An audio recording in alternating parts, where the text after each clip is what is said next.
പുതിയൊരു വീഡിയോയിലേക്ക് എല്ലാവർക്കും സ്വാഗതം. എന്നാൽ നല്ലൊരു ക്യാരറ്റ് കാഞ്ചിയുടെ റെസിപ്പി ആയിട്ടാണ് കേട്ടോ ഞാൻ നിങ്ങളുടെ മുന്നിൽ എത്തിയിട്ടുള്ളത്. വായിലിട്ട് അലിഞ്ഞു പോകുമെന്ന് കേട്ടിട്ടില്ലേ? അതുപോലെ ഒരു ഐറ്റമാണ് കേട്ടോ. വലിയവർക്കും കുട്ടികൾക്കൊക്കെ ഒരുപാട് ഇഷ്ടമാവും. ഇതിനെന്തൊക്കെയാണ് വേണ്ടതെന്നും എങ്ങനെയാണ് ഉണ്ടാക്കാമെന്ന് നോക്കാം. നമുക്ക് വേഗം തന്നെ വീഡിയോയിലോട്ട് പോവാം. 1 കപ്പ് ക്യാരറ്റ് എടുത്തിട്ടുണ്ട്, 1/2 കപ്പ് കോൺഫ്ലവർ, 1/2 കപ്പ് പഞ്ചസാര, ഒരു ചെറുനാരങ്ങയുടെ നീര്. ഇത്രയും സാധനം മതി കേട്ടോ.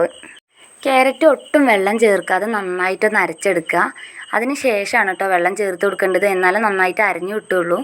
എന്നിട്ട് വീണ്ടും ഒന്നും കൂടി അരച്ചെടുക്കുക. എന്നിട്ടൊരു അരിപ്പ വെച്ചിട്ട് നന്നായിട്ടൊന്ന് അരിച്ചിട്ടെടുക്കുക. ഇനി അതിലേക്ക് കോൺഫ്ലവർ ആണ് ചേർത്ത് കൊടുക്കുന്നത്. ഈ സമയം ചേർത്ത് കൊടുത്താലാണ് കട്ടൊന്നും പിടിക്കാതെ നല്ല രീതിയിൽ തന്നെ കിട്ടുള്ളൂ. സ്റ്റൗവിൽ വെച്ചതിന് ശേഷം കോൺഫ്ലവർ ചേർത്ത് കൊടുത്താൽ ആകെ കട്ട പിടിച്ച് പോവും. അതിൻ്റെ പേരിലാണ് ഈ സമയം ചേർത്ത് കൊടുക്കുന്നത്. ഇപ്പോൾ രണ്ടും കൂടി നന്നായി ഒന്ന് ഇളക്കി കൊടുത്തതിന് ശേഷം ഇനി നമുക്ക് ഇതൊരു പാൻ വെച്ചിട്ട് അതിൽ ഒഴിച്ചു കൊടുക്കാം. തീ വളരെ കുറച്ച് വെച്ചിട്ട് വേണം കേട്ടോ ഇത് ചെയ്തെടുക്കാൻ. ഇനി ഒട്ടും തന്നെ തീ കൂട്ടാൻ പാടില്ല, നല്ല ലോ ആക്കി വെക്കണം.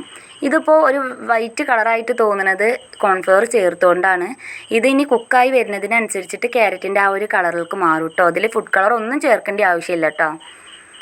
കൈ വിടാതെ ഇളക്കിക്കൊണ്ടേ ഇരിക്കണം, ഒട്ടും തന്നെ കൈ വിടാൻ പാടില്ല. ഇപ്പോൾ അതാ നന്നായിട്ടൊന്ന് കുറുകി വരുന്നുണ്ട് കേട്ടോ. ഇപ്പോൾ അതിൻ്റെ കളറൊക്കെ ചേഞ്ചായി വരുന്നത് കാണാൻ പറ്റുന്നില്ല നിങ്ങൾക്ക്? ഇനി ഈ സമയമാണ് കേട്ടോ ഇതിൽ പഞ്ചസാര ചേർത്ത് കൊടുക്കുന്നത്. പഞ്ചസാരയും കൂടി ചേർത്തതിന് ശേഷം വീണ്ടും നന്നായിട്ടൊന്ന് ഇളക്കി കൊടുക്കുന്നുണ്ട്.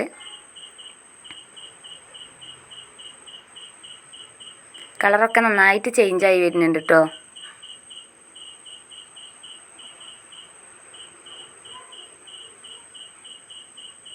ഇപ്പോൾ അതാ അത്യാവശ്യം നന്നായിട്ട് കുറുകി വരുന്നുണ്ട്. ഒന്നും കൂടി ആവാനുണ്ട് കേട്ടോ.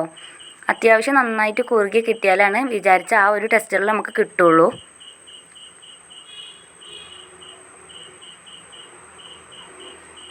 ഇതാ ഇപ്പോൾ ഇത് ഏകദേശം ആയിട്ടുണ്ട്.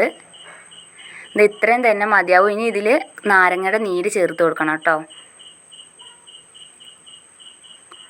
നാരങ്ങ നീരും കൂടി ചേർത്തതിന് ശേഷം നന്നായിട്ട് ഇളക്കി കൊടുക്കുക. ഇത് ചെറിയൊരു പുളിപ്പ് വരും, അതിന് വേണ്ടിയിട്ടാണ് നാരങ്ങയുടെ നീര് ചേർത്ത് കൊടുക്കുന്നത് കേട്ടോ. നാരങ്ങയുടെ നീരും കൂടി ചേർത്തതിന് ശേഷം വീണ്ടും നന്നായിട്ട് ഇളക്കി കൊടുക്കണം. കൈ വിടാതെ ഇളക്കിക്കൊണ്ടിരിക്കണം കേട്ടോ. ഇതിപ്പോൾ ഇതാ നന്നായിട്ട് സെറ്റായി വന്നിട്ടുണ്ട്.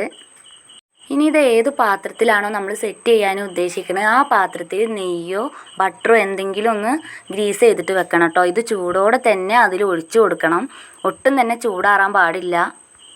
ഇതിപ്പോൾ ഇതാ ഇവിടെ ആയി കിട്ടിയിട്ടുണ്ട്. ഇനി സ്റ്റൗ ഓഫ് ചെയ്യാം. ഞാൻ സെറ്റ് ചെയ്യുന്നത് സാധാ ഒരു സ്റ്റീലിൻ്റെ പാത്രത്തിലാണ് കേട്ടോ. ഞാനിവിടെ നെയ്യൊക്കെ തടവി വെച്ചിട്ടുണ്ട്. ഈ കൂട്ട് മുഴുവനായിട്ട് തന്നെ അതിൽ ചേർത്ത് കൊടുക്കുന്നുണ്ട് കേട്ടോ. നന്നായി ഒഴിച്ച് ഒരു 2 മണിക്കൂറെങ്കിലും ഇതൊന്ന് സെറ്റ് ചെയ്യാൻ വെക്കണം. ഫ്രിഡ്ജിലാണെങ്കിൽ ഏറ്റവും നല്ലത്. പുറത്ത് വെക്കുകയാണെങ്കിലും കുഴപ്പമില്ല, പക്ഷെ നന്നായി തണുത്തിട്ട് വേണം ഉപയോഗിക്കാൻ കേട്ടോ. അപ്പോൾ ഇതാ ഇവിടെ 2 മണിക്കൂർ കഴിഞ്ഞിട്ടുണ്ട്. ഇപ്പോൾ സെറ്റായി കിട്ടിയിട്ടുണ്ട്. അടിപൊളിയാണ് കേട്ടോ. എല്ലാവരും ഒന്ന് ട്രൈ ചെയ്ത് നോക്കണം. അപ്പോൾ ഇന്നത്തെ വീഡിയോ ഇത്രയേ ഉള്ളൂ. എല്ലാവർക്കും ഇഷ്ടമായി എന്ന് കരുതുന്നു. ഇഷ്ടമായിട്ടുണ്ടെങ്കിൽ പ്ലീസ് സപ്പോർട്ട് ചെയ്യണേ. നാളെ മറ്റൊരു വീഡിയോയുമായി വീണ്ടും കാണാം. Bye bye.